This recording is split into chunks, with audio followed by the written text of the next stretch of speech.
अच्छा सर, एक सवाल और है। उस समय तो मान लिया जाए आपका पार्टी के संरक्षक जीतन राम मांझी जी लोकसभा नहीं पहुंच पाए, लोकसभा का चुनाव नहीं जीत पाए, लेकिन वर्तमान में विधायक हैं वो भी इमामगंज से। तो इमामगंज क्षेत्र में तो विकास नजर आना चाहिए सर। हाँ, जो भी हमारे 243 विधायक हैं ना आपका पूरा बिहार में, देखिए कि सबसे अगर टॉप 10 पर है तो आदरणीय श्री जीतन राम मांझी जी, उनका कार्य। हेलो दोस्तों, नमस्कार। मैं वीरेंद्र कुमार मांझी। अभी हमारे साथ बात करने के लिए उपस्थित हैं हम सेकुलर पार्टी के जिला संगठन सचिव राम स्नेही मांझी जी। सर, आपसे हम जानने के प्रयास ये कर रहे हैं कि 2024 का लोकसभा चुनाव के लिए अनेक पार्टियां संगठन को मजबूत कर रही है और आप संगठन सचिव हैं, तो आप कैसे संगठन कर रहे हैं पार्टी को सर 2024 के लेकर के? बहुत बहुत धन्यवाद सबसे पहले आपका चैनल का कि आप लोगों ने हमको फंसाया इंटरव्यू लेने के लिए। देखिए, कहना है कि 2024 की जो तैयारी है और हम पार्टी की जो तैयारी है, हम समझते हैं कि जहाँ तक हम लोग जो ग्राउंड है, हम लोग हर एक वार्ड में जा करके अपना पार्टी का सदस्यता अभियान किया। इसके बाद हम लोगों ने बूथ कमेटी का भी गठन कर रहे हैं।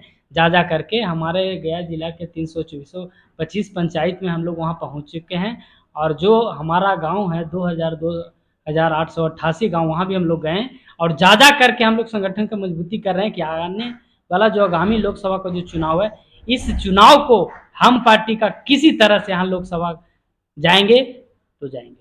कितना सीट पर आप लोग तैयारी बनाए हुए हैं? देखिए, एक्चुअली में हमारे हम पार्टी के राष्ट्रीय अध्यक्ष आदरणीय डॉक्टर संतोष कुमार मांझी जी और हम पार्टी के संस्थापक आदरणीय पूर्व मुख्यमंत्री श्री जीतन राम मांझी जी ने, आपको 6-7 दिन पहले ही पेपर में आप लोगों ने भी पढ़ा होगा कि हम लोग करीब करीब 6-7 सीट पर हम लोग लड़ेंगे चुनाव।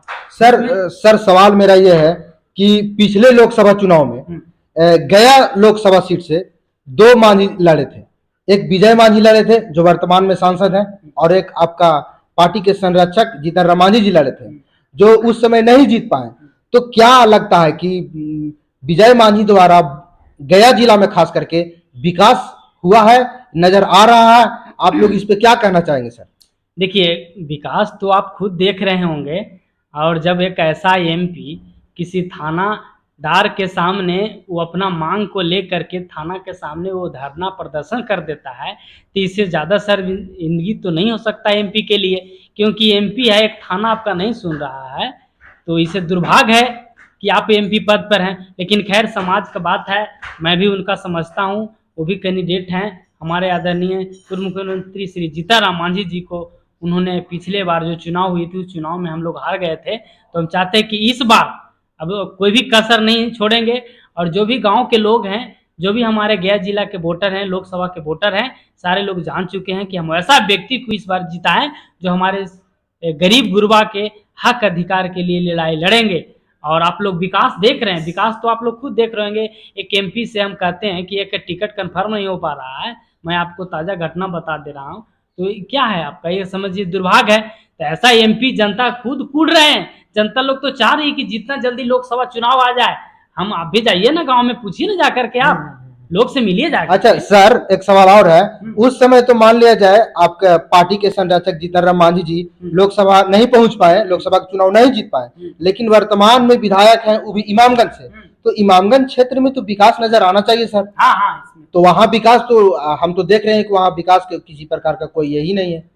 देखिए, आपको बता देते हैं, अभी देखिए विकास वहाँ भी जाके देखिएगा आप कि एक बहुत बड़ा लेमन ग्रास का उद्घाटन किए थे माननीय हमारे बिहार के मुख्यमंत्री नीतीश कुमार जी, और साथ में थे हमारे पूर्व मुख्यमंत्री आदरणीय श्री जीतन राम मांझी जी।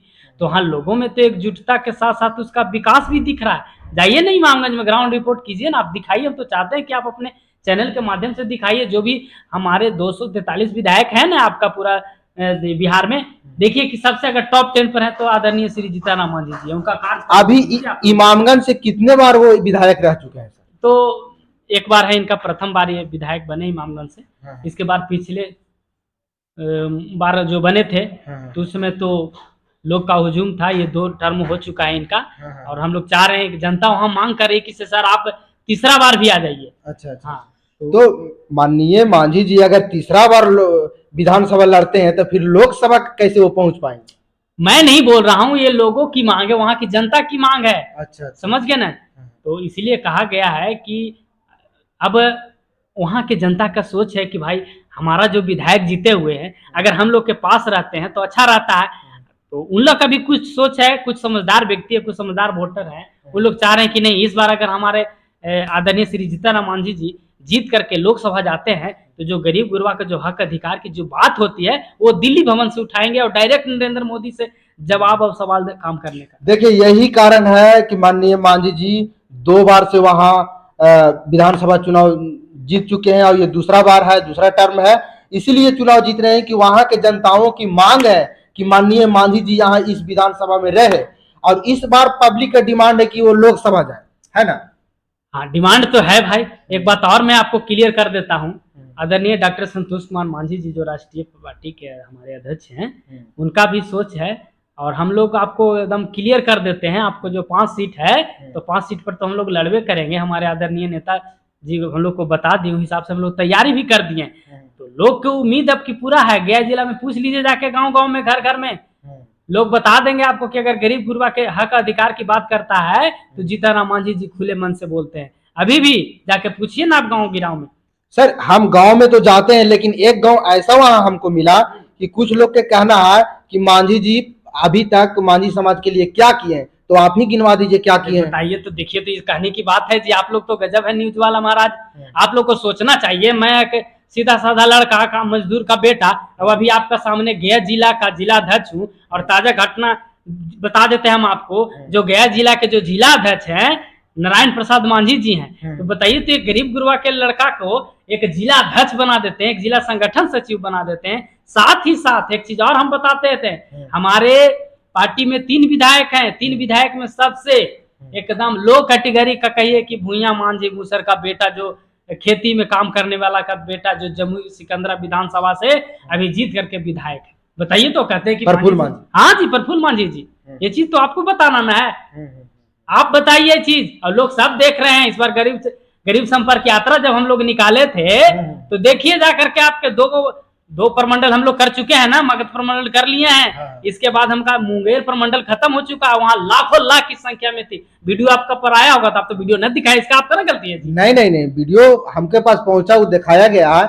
लेकिन तीसरा जो आप लोग गरीब संपर्क यात्रा करने वाले हैं, किस क्षेत्र में आप लोग? दरभंगा जा रहे हैं। दरभंगा, और देखिए दरभंगा का जनता लालायित है। डेली हम लोग के पास नेटवर्क से, मोबाइल से फोन आ रहा है, भैया यहाँ कब आ रहे हैं आदरणीय डॉक्टर संतोष कुमार मांझी जी, आदरणीय गार्जियन श्री जीतन राम मांझी जी कब आ रहे हैं। यानी बेचैन है उन लोग। तीसरा गरीब संपर्क यात्रा दरभंगा में होगी। दरभंगा में। अच्छा, 28 तारीख की जो पार्टी की बैठक है गया में, गया जिला कार्यालय में, तो इस पे आप क्या कहना चाहेंगे? ये तो जिला अध्यक्ष जी बुलाए हैं, हम लोग मिलजुल करके संगठन की जो हम लोग को जो भी हम लोग कदम उठाएं उस कदम पर कैसे चलना, ये बात तो हम आपसे शेयर नहीं करेंगे। मीटिंग के बाद आप आइए ना, वहां दिखाइए ना हम लोग का न्यूज, तो आप तो दिखाते नहीं है। अब 28 की बैठक हुई, इसके बाद हम बताएंगे ना। तो ये थे हमारे साथ जिला संगठन सचिव राम स्नेही मांझी जी।